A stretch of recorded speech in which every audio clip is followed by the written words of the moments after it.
Frederick Police Department. Thank you. Your Honor, John Walsh and Catherine Harold on behalf of Mr. Watts. Thank you. Mr. Rourke, did you want to make a record regarding compliance with the Victims' Rights Act? Your Honor, I will. Your Honor, present in the courtroom are Frank Rusick, Sandy Rusick, and Frank Rusick Jr. They are Shanann's mom, dad, and brother. They have been fully advised of the nature of the proceedings today. Also, based upon the order that the court entered last week, I can tell the court that Mr. and Cindy Watts are present in the courtroom as well. They've also had opportunity to meet with representatives from my office over the weekend to discuss the nature of the hearing today. I believe that we are fully in compliance with the Victims' Rights Act. Thank you. So what I would like to do is explain the procedures that we're going to use regarding the sentencing hearing. Let me first say that I realize that the sentencing hearing is emotional for many of us. And I expect that your behavior in the courtroom, both in this courtroom and the overflow courtroom, is appropriate.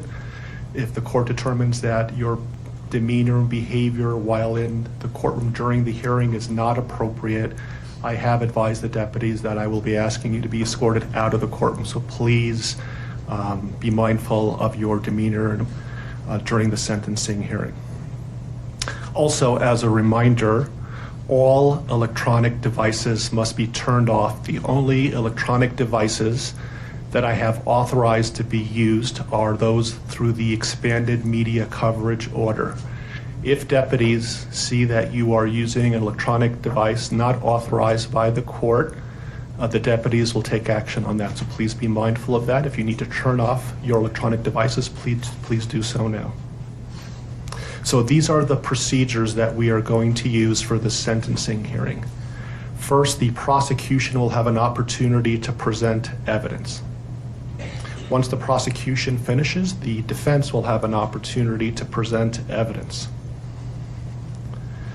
Then, if there are any victims under the Victims' Rights Act, including Cindy and Ronnie Watts, that have not been called by the prosecution or the defense, or any other defined victims under the Victims' Rights Act, they will have an opportunity to make a statement to the court as it relates to their rights under the Victims' Rights Act. Thereafter, the prosecution will have an opportunity to argue. The defense will have an opportunity to make an argument. If Mr. Watts chooses to, he will have an opportunity to make a statement, and then the court will impose a sentence in this case. Does everybody understand? Okay. And so, Mr. Rourke, are you going to be speaking on behalf of the prosecution? Yes, Your Honor, I am. And you are welcome to present evidence. Thank you. Your Honor, if I may approach, I want to tender to the court what have been marked as sentencing exhibits 1 through 21 inclusive. I have provided copies of these to defense counsel. Thank you. Your Honor, photographs 1 through 21, sentencing exhibits 1 through 21 represent a number of different photographs that are in discovery that Shanann's mother and father wanted the court to have for your consideration as you impose sentence today. They may allude to those, and I've asked them to do so by way of sentencing exhibit number, but that's the sum and substance of exhibits 1 through 21. Thank you. And do you have individuals who would like to make a statement? I do. Your Honor, if I could first call upon Frank Rusick to join me at the podium. Thank you.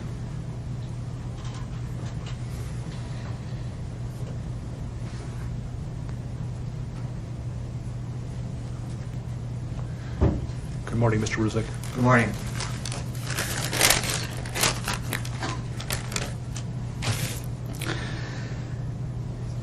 What I'd like to say to the court is that Shanann, Bella, and Nico are loving, caring people. They love life. They love being around people who love them.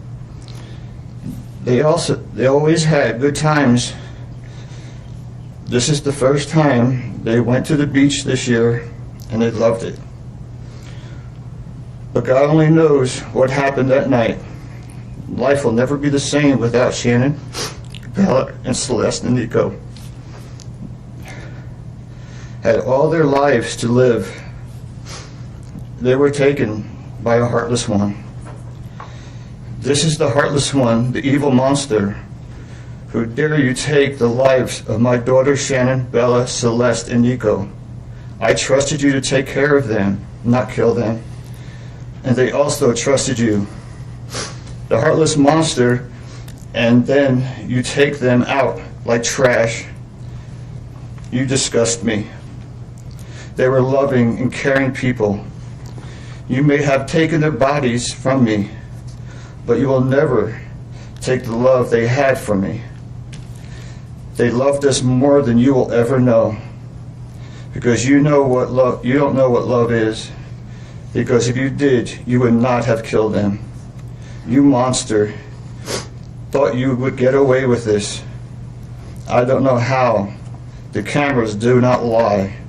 You carry them out like trash of the house. Yes, I seen the videotape. You buried my daughter Shanann and Nico in a shallow grave, and then you put Bella and Celeste in huge containers of crude oil. You heartless monster.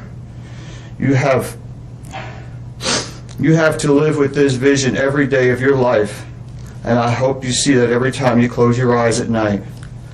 Oh, I forgot. You have no heart or feelings or love.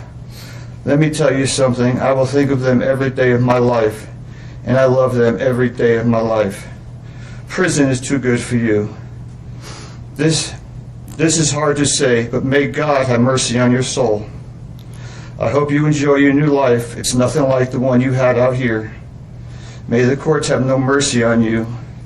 It's hard every day. It hurts in so many ways. I have heard people say that you're not a monster. No, you are not. You're an evil monster. Thank you. Love you, Shanann, Bella, and Nico. Love you, Pop and Dad. And one other thing. And Shanann says she is super excited for justice today. Thank you, Your Honor. Thank you, sir.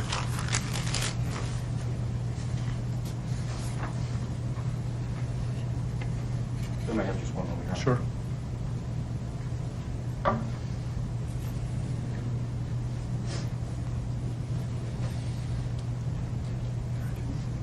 Tissue box for exemption. Your Honor, Frankie Rusick Jr., he has asked me to read his statement for him, but he would like to stand with me if that's okay. Of course. Sir, if I can just have you state your name for the record. Frankie Rousseff Jr. Thank you for being here. Your Honor, the past 3 months I've barely slept because I've been going through a lot of different emotions because I did not see this coming. You went from being my brother, my sister's protector, one of the most loved people in my family, to someone I will spend the rest of my life trying to understand. What gave you the right to put your hands on a woman, let alone my best friend, my beloved sister, your daughters, and your son? Why weren't they enough for you? In the blink of an eye, you took away my whole world, the people that mattered to me the most. Everything in my life I loved, your children. They trusted you. They loved you. They looked up to you because you promised to keep them safe. Instead, you turned on your family. My blood is boiling as I write these last words because they are the last you will ever hear from me. I can't even think of the right words to describe the betrayal and the hate I feel. And to be honest, you aren't even worth the time and effort it takes to put my pen to this paper. There isn't a day that goes by that I don't cry for my family. They were my whole world. All I do is ask myself why. Why would you do this? You don't deserve to be called a man. What kind of person slaughters the people that love them the most?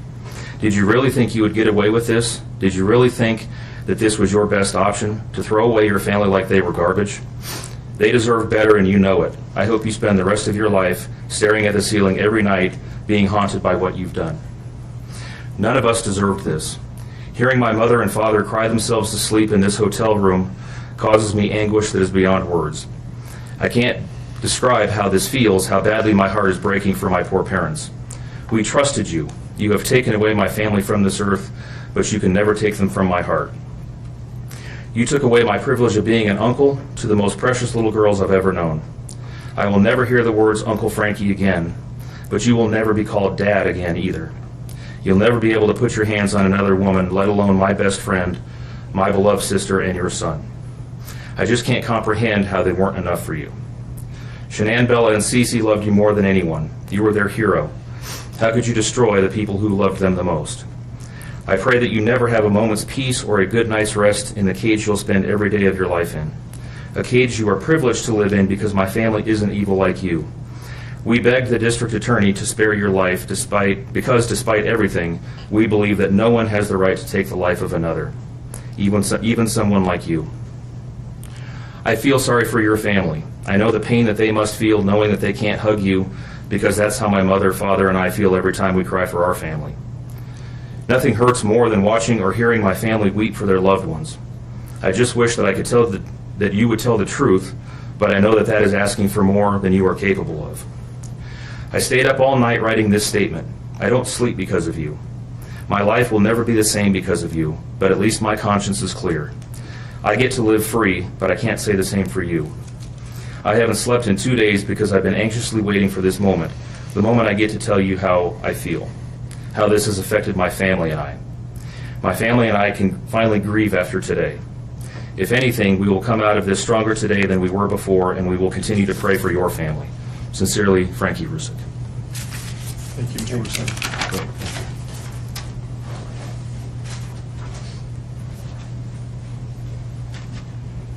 Your Honor, Sandy Rusick would like to address the court.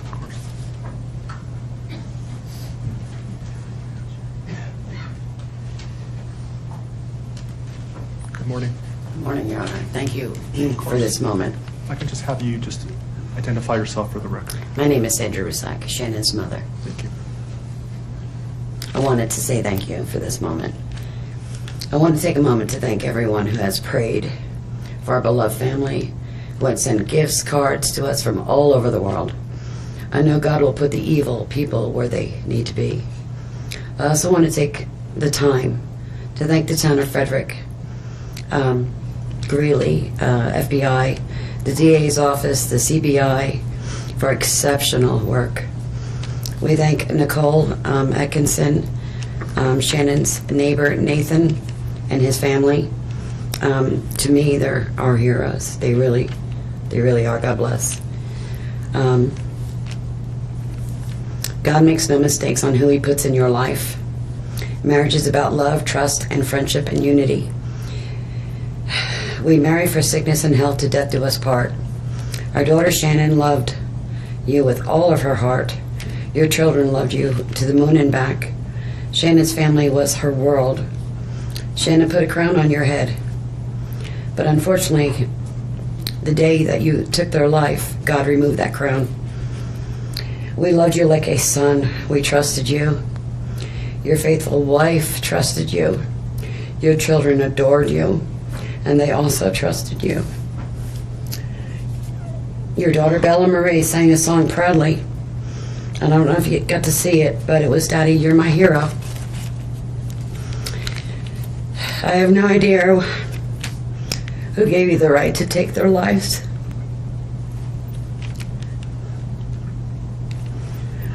But I know God and his mighty angels were there at that moment to bring them home to paradise. God gives us free will. So not only did you take the family of four, your family of four, you took your own life. I want the world to know that our daughter and her children were so loved by us. There will always be protected by God and his mighty angels. I didn't want death for you because that's not my right. Your life is between you and God now, and I pray that he has mercy for you. From Shannon's mother, Bella Marie, Celeste Catherine, and Nico Lee's Nana. Thank you, Your Honor.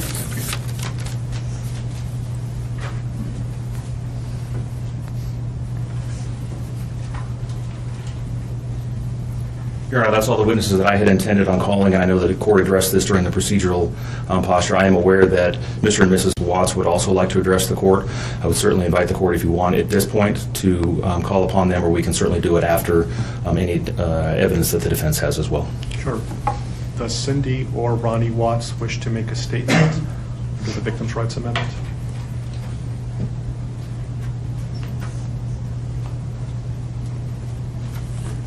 Good morning, Ms. Powers. Good morning, Your Honor. And if I can have you folks introduce yourself for the record. I'm Cindy Watts. Ron Watts. Thank you. And I have authorized you to make a statement to the court as paternal grandparents of the children. And if you choose not to make a statement, but your designee, Ms. Powers, chooses to, she can do so as well. How would you like to proceed Can I today? read that? Yeah, do you want me I want you to start, but I would like to read Who's going to be speaking today? Your Honor, initially, they've asked me, and they're hoping that they have the strength to speak, but if they do not, they've written out their statements and asked me to finish for them. So That would be fine. Who would like to go first? if I could start, Your Honor. On behalf of the Watts, Your Honor, and to the community, we thank you for the opportunity and the recognition under the Victim Bill of Rights. We come today as the grandparents and the parent of the daughter and children whose life was taken in this case. We are not here to ask for leniency. We are not in any way condoning or tolerating the crime that has occurred and the pain that has been caused. We join in our daughter-in-law and grandchildren's family in saying this should never have happened. This is not condonable. This is something that we will never get over. We appreciate the consideration that everyone has paid, most especially the families that have lost everyone. We appreciate that they begged for Christopher's life. We agree and echo what they have said, that it is not his place to take anyone's life, nor would it be our place as a community to take his life. So we thank you for the opportunity and for every consideration and effort that's been put out. The prosecution in this case has in fact respected the Victim Bill of Rights. They took the time to explain that the information that my clients had at the time that they were interviewed was not correct. They were misinformed. They were searching for answers. They were not intending to cause any pain to anyone. And they appreciate that the prosecution answered their questions and gave them the time and the respect and the consideration so that they could tell this court and everyone in this community that the interview content was not their message, that they accept that their son has done this, that they accept that he chose to plead guilty, that he sought and requested their consent and agreement for a life sentence. They appreciate that he is given the opportunity to serve that life sentence. It is his responsibility, it is his sentence, and it is not enough to make up for what has done. We understand and we join the family in that we have questions. We don't know how such a thing could possibly happen, or that a man that was responsible for raising his children and protecting his wife would take the steps that he did, and that he would disregard their bodies and the love that he had for them and they had for him and everyone else, and take the gestures and put this community through the investigation and the discovery and the responsibility of bringing justice. We do not understand that. We do not think it was appropriate. We cannot begin to think that an explanation will ever justify it. My clients indicate that they understand that a full opportunity for a confession with all of the responsibility and accountability has not occurred. And they support the family and the request that that happen, if not today, at an appropriate time, in an appropriate manner, so that everyone can have peace, to understand to the best of their ability the details that they need and to have their questions answered. And by giving this opportunity of a life sentence, we hope that he embraces that moment. That had the death penalty been pursued, there would not have been an opportunity to be accountable and to give a full confession. And had the death penalty been sought, counsel would have fought for his life, the prosecutors would have been engaged in a multiple-year battle, the families would have been torn apart, this community would have had to subsidize it and endure it, and we have so much respect and gratefulness that that did not happen. We would strongly encourage Christopher Watts to give that full confession in the tone and in the timing that he thinks is appropriate with the guidance of his counsel. We feel that it would be appropriate and helpful to ease the pain and the suffering. But we also say we don't think that there's anything that he can say that will ever account for his behavior. There's nothing that can be done to cure the harm he has caused. And he has the responsibility to serve his sentence with dignity and with regard for everyone, and to spend every breath that he has left in an atonement for what he has done. Do you want to read it? Yes. So if I could just have you state your name for the record. Cindy Watts. Thank you. My name is Cindy Watts. I am the grandmother of two beautiful granddaughters, Bella Marie, Celeste Catherine Watts. I am also the mother of Christopher Watts, who I will be directing most of my statement to. First, I'd like to begin by recognizing the absolute horror of this crime and acknowledging the devastating loss that both the Rusek family as well as our family have faced. Our families have been irreparably broken by the needless deaths of Shanann, Bella, Cece, and Nico. This is something we will never get over. We will always mourn the loss of our family, and in that we are united in our grief. I am still struggling to understand how and why this tragedy occurred. I may never be able to understand and accept it, but I pray for peace and healing for all of us. Now to my son Christopher. I have known you since the day you were born into this world. I have watched you grow from a quiet and sweet, curious child who Bella reminded me so much of, to a young man who worked hard in sports and later mechanics to achieve your goals. You are a good friend, brother, father, and son. We have loved you from the beginning, and we still love you now. This might be hard for some to understand, how I can sit here under these circumstances and tell you, although we are heartbroken, although we can't imagine what could have led us to this day, but we love you. Maybe you can't believe it either. As the Lord said in Jeremiah 3:31, I have loved you with an everlasting love. Therefore, I have continued my faithfulness to you. And you, as your mother, Chris, I have always loved you, and I still do. I hate what has happened. Your father and sister and I are struggling to understand why. But we will remain faithful as your family, just as God remains faithful because of his unconditional love for us all. We love you, and we forgive you, son.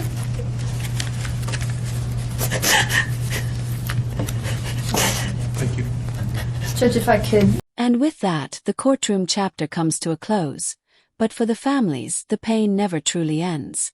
Sentencing can deliver justice under the law, yet it can never restore what was taken. Cases like this remind us that every legal proceeding represents real lives, real loss, and questions that may never be fully answered. What are your thoughts on how the court handled this case? Did the sentence deliver justice? Or is true justice impossible in tragedies like this? Read Mr. Watts' statement. Yes.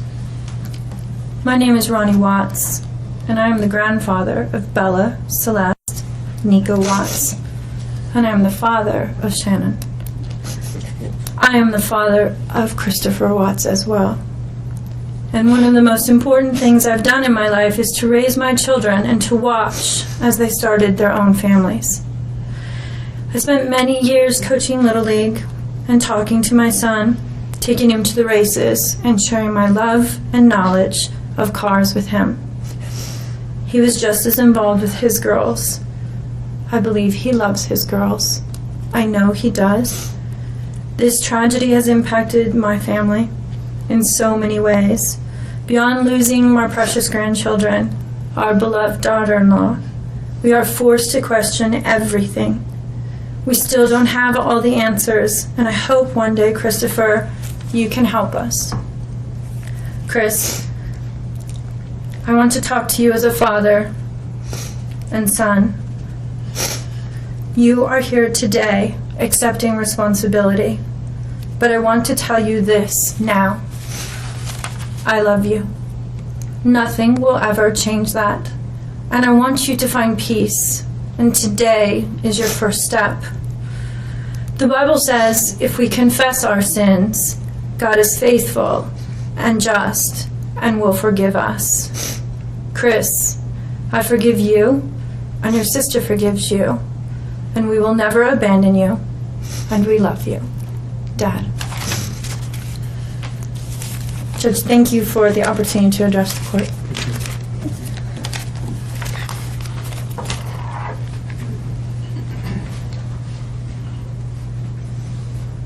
Are there any other statutory victims under the Victims' Rights Act that would like to make a statement today?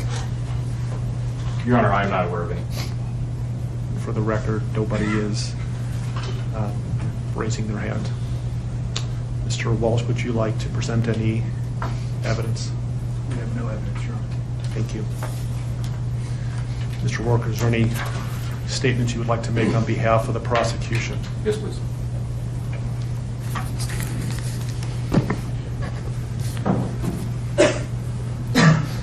Your Honor, there are no words to adequately describe the unimaginable tragedy that brings us before this court today.